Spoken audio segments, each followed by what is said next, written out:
Bonjour tout le monde et bienvenue dans la taïga, la forêt la plus grande et surtout la plus mystique de la Russie. Et c'est dans cette forêt que s'est perdue la petite Karina de 3 ans. Elle y a passé 12 jours, parmi les animaux sauvages et le froid. Comment a-t-elle survécu? Nous allons le découvrir ensemble.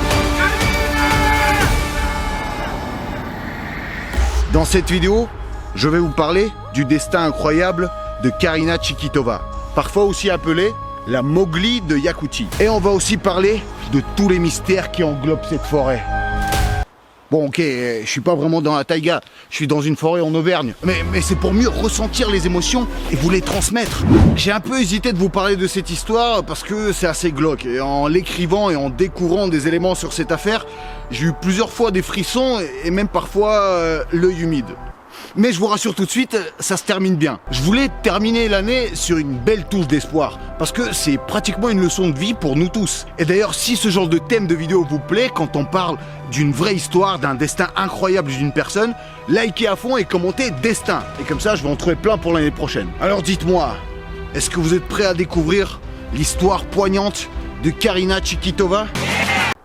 Alors, c'est parti!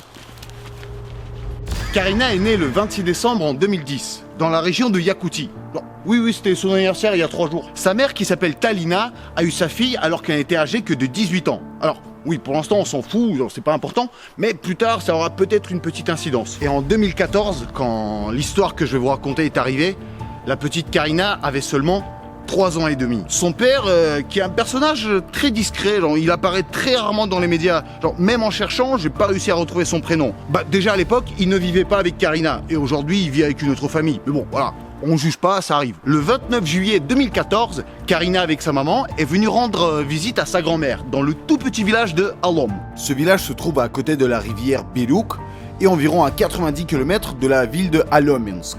C'est ce qu'il y a de plus grand comme ville à côté. Donc c'est vraiment un village très paumé et vraiment très petit. Genre à l'époque, en 2014, il comptait seulement 39 habitants. Donc à peine une dizaine de maisons et que de la taïga sauvage partout autour. De la belle forêt majestueuse, principalement avec des pins dans cette région-là. Alors oui, ça a du bon la nature sauvage, ça devait être super joli, j'en doute pas. Mais la taïga peut très vite devenir un piège mortel quand on n'est pas préparé. Son père, qui habitait dans un village à une trentaine de kilomètres, est venu donc rendre visite à sa fille. Sa maman, Talina, en a profité pour aider la grand-mère et la remplacer pour la récolte du foin. Du coup, elle est partie dans un champ à côté pour le fauchage. Karina est alors restée sous la surveillance de son père et de sa mamie.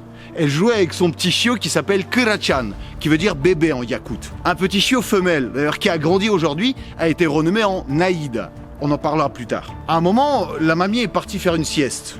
Et quand Talina est revenue du fauchage, elle n'a trouvé personne. Ni sa fille, ni le papa. Elle a réveillé sa mère pour demander où était Karina. Elle a répondu qu'elle ne savait pas, mais par contre, le père avait prévu de l'amener avec lui. Donc elles se sont dit que c'était le cas, elles ne se sont pas inquiétées. Et le pire, c'est qu'elles avaient aucun moyen de le vérifier, parce que dans ce village, il y avait genre aucun réseau. Regardez sur la carte là. Et oui, genre en 2014, en Russie, dans des coins aussi paumés que ça, genre c'est tout à fait normal. Alors c'est vrai qu'on connaît pas la relation avec le papa, mais c'est vrai que c'est quand même un moment très chelou déjà, genre pour moi. Et surtout je pense pour des mamans qui nous regardent, surtout des mamans de Russie, genre normalement à ce moment-là, elles auraient déjà paniqué depuis très longtemps. Ouais, genre surtout le père, il aurait pu laisser un petit mot au moins quoi, pour prévenir. Mais non, elle, cette hypothèse leur a permis de se coucher et de dormir. Et même le lendemain. Et même le surlendemain. Donc pendant 3 jours, la maman vivait sans nouvelles de sa fille. Et ne s'inquiétez pas. Beaucoup expliquent ça par son jeune âge, parce qu'elle avait seulement 21 ans à l'époque. Je suis pas forcément d'accord. Et au bout de 3 jours, le père revient les voir. Et il revient sans Karina. Et en plus de ça, il n'a aucune idée d'où est-ce qu'elle est. Il dit qu'il ne l'a pas du tout prise avec lui et que la dernière fois qu'il l'avait vue, c'était il y a 3 jours et elle jouait dehors avec le chiot. Changement d'ambiance. Tout le monde comprend très vite qu'une catastrophe est arrivée. Talina est prise de panique, elle contacte tout de suite la police de Alominsk. Bien que le village se trouve assez loin, quand les policiers ont appris que ça fait 3 jours qu'une petite fille est peut-être perdue dans la forêt, ils ont déployé plus de 70 personnes à sa recherche. Des pompiers, une équipe de secouristes, un hélicoptère, des drones, un maître chien, ils débarquent tous à Alom et se mettent à ratisser cette forêt interminable. Très vite, la nuit tombe Et ils n'ont toujours aucun résultat, donc ils décident de continuer le lendemain. Parce que la nuit dans la taïga est très dangereuse.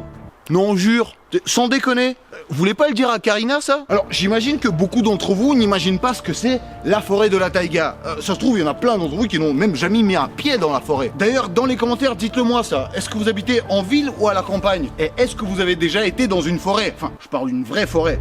La taïga se trouve être la forêt la plus dangereuse et la plus mystique de la Russie.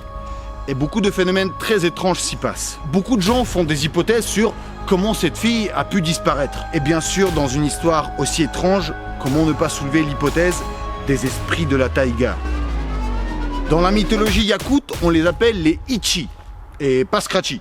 C'est comme des sortes de genoun, mais de la forêt. Dans les anciennes croyances yakoutes, on dit que tous les éléments de la forêt ont une âme, ou alors sont incarnés par des esprits, comme par exemple Barelach Bayanai, qui sont les esprits de la forêt et de la chasse, ou alors Artik Ichite, qui sont les esprits de la montagne. Et ces esprits peuvent être gentils, mais aussi très méchants.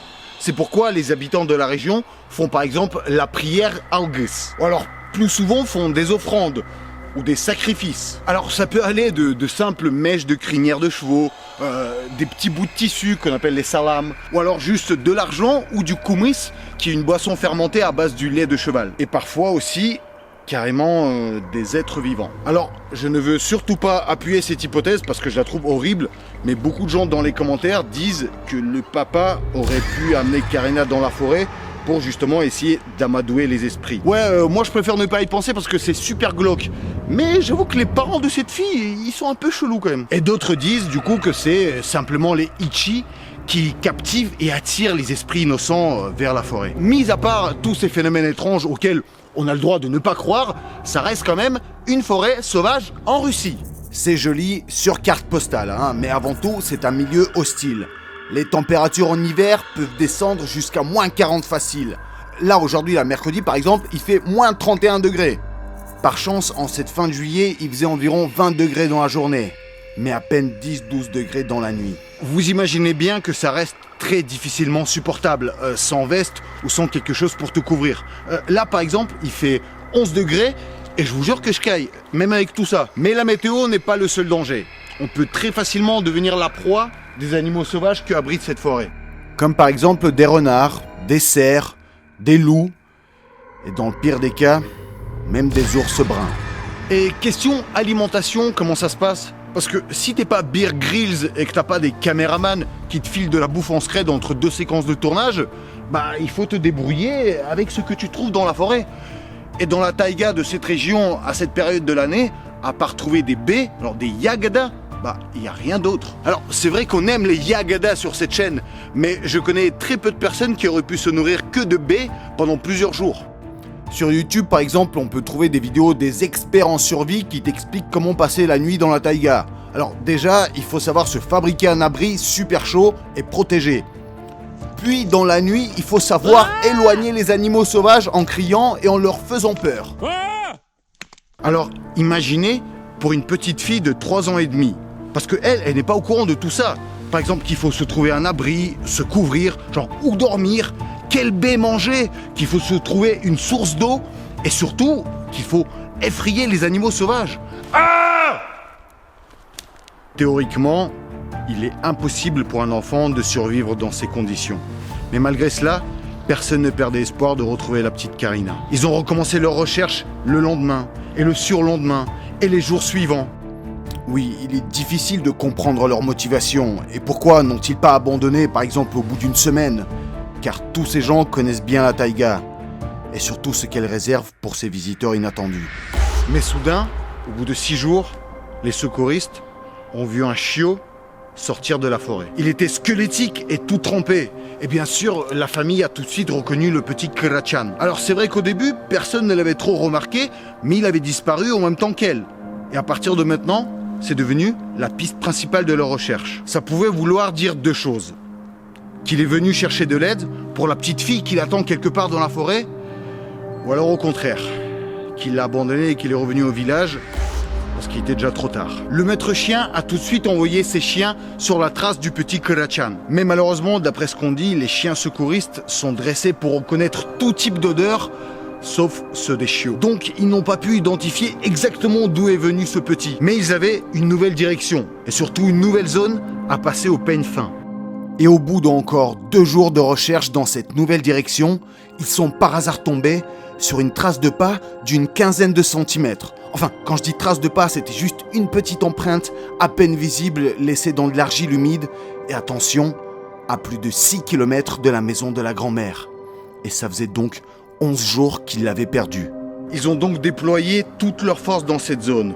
Tous les gens du village et même des bénévoles des villages d'à côté sont venus aider à retrouver la petite. Plus de 100 personnes en tout. Il y avait des hélicoptères, des 4x4, d'autres chiens. Et au bout de 12 jours, donc 9 jours de recherche, après avoir fouillé dans un rayon de 30 km de cette forêt sauvage, mais soudain, un des membres de l'équipe de sauvetage, alors qu'il marchait dans un champ de hautes herbes, a vu de petites mains se tendre vers lui.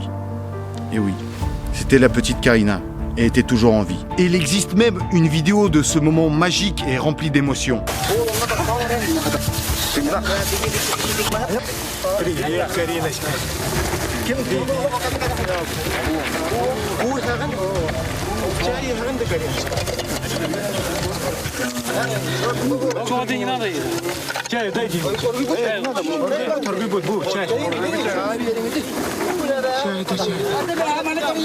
La jeune fille a été retrouvée par un bénévole du nom de Artyom Borisov.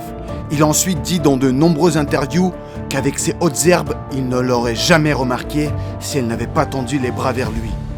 La petite Karina était en vie, mais complètement épuisée et légère comme une plume. Tous ses bras et jambes étaient remplis de piqûres de moustiques. Elle portait seulement un débardeur et des collants. Et surtout, sans chaussures. Ils l'ont d'abord ramené à la maison et puis, vu son état critique, ils l'ont très vite transféré en réanimation dans un hôpital. Au bout de quelques jours, quand son état de santé s'est stabilisé et qu'elle commençait à aller mieux, on lui a enfin demandé « Mais comment a-t-elle fait pour survivre ?» J'imagine que c'est aussi une des questions que vous vous posez. Alors, est-ce qu'elle a le regard qui tue, Chikitova ? Comment est-ce qu'elle s'est protégée des animaux sauvages, du froid?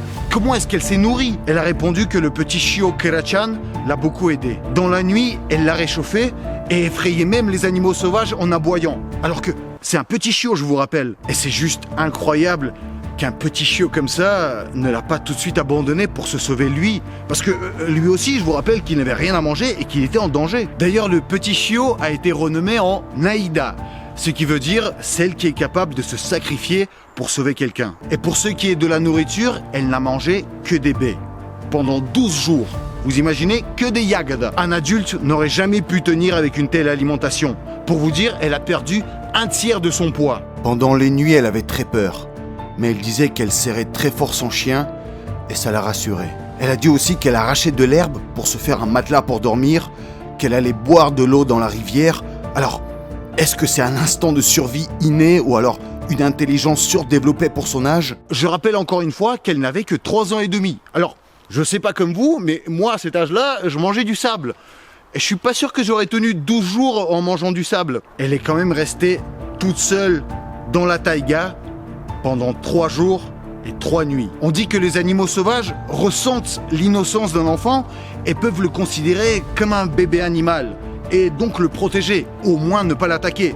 Ah, tout de suite, ça nous fait penser à des histoires genre Tarzan ou Mowgli. Bien sûr, beaucoup d'habitants parlent aussi des esprits Ichi, qui l'auraient protégé des animaux sauvages et d'autres dangers de la forêt. Beaucoup de psychologues expliquent que cette petite fille a pu survivre plus facilement car elle ne ressentait pas autant le danger qu'un adulte. Et oui, parfois les enfants ne paniquent pas autant que les adultes dans ce genre de situation. Donc finalement, ils concentrent plus leur énergie sur la survie plutôt qu'à analyser tous les dangers qui peuvent arriver. Oui, parce que parfois c'est la panique et le stress finalement qui nous font perdre tous nos moyens. Beaucoup de journalistes, auteurs et réalisateurs se sont bien sûr intéressés à cette histoire. L'auteur Victoria Gabusheva a même écrit un livre sur cette terrible aventure. Un studio de cinéma indépendant yakoute s'est donné pour projet de faire un film sur l'aventure de Karina. En 2020, ils ont même tourné un teaser afin de récolter des fonds, mais pour l'instant, rien n'est sorti. Et c'est pas fini, car le sculpteur Nikolai Tchatchassov a fait cette jolie sculpture de Karina et Naïda qui a été installée devant l'aéroport de la ville de Yakoutsk. Et voici une photo de Karina devant sa sculpture. Et il n'y a pas longtemps, elle est même devenue l'héroïne d'un street art au Mexique. Alors, vous devez sûrement vous demander aussi ce qu'est devenue la petite Karina aujourd'hui. Au début, certains médecins disaient qu'elle ne pourra plus jamais marcher, ou alors qu'elle aura des difficultés à se déplacer à vie. Eh ben, pas du tout. Eh ben, bien au contraire même. Et heureusement, parce que la petite Karina s'est prise de passion pour le ballet. Et ses professeurs assurent qu'elle a vraiment toutes les qualités requises pour une telle activité.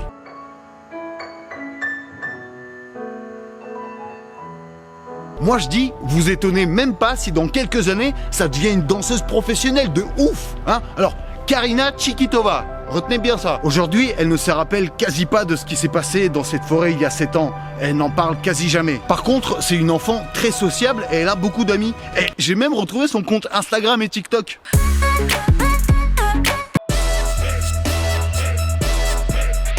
C'est marrant et en même temps rassurant de la voir en pleine forme et aussi pétillante. Donc un maximum de likes pour cette belle histoire. Partagez-la partout, à vos amis, à votre famille, parce que je la trouve quand même hyper touchante et surtout motivante. Et oui, pour terminer cette année, je voulais finir sur un happy end, une sorte de touche d'espoir pour nous tous. Qu'on repense à nos soucis et toutes les choses négatives ou même insupportables qui nous sont arrivées cette année, et qu'on se dise, si elle a pu s'en sortir, je pense qu'on peut y arriver aussi. Il ne faut jamais abandonner.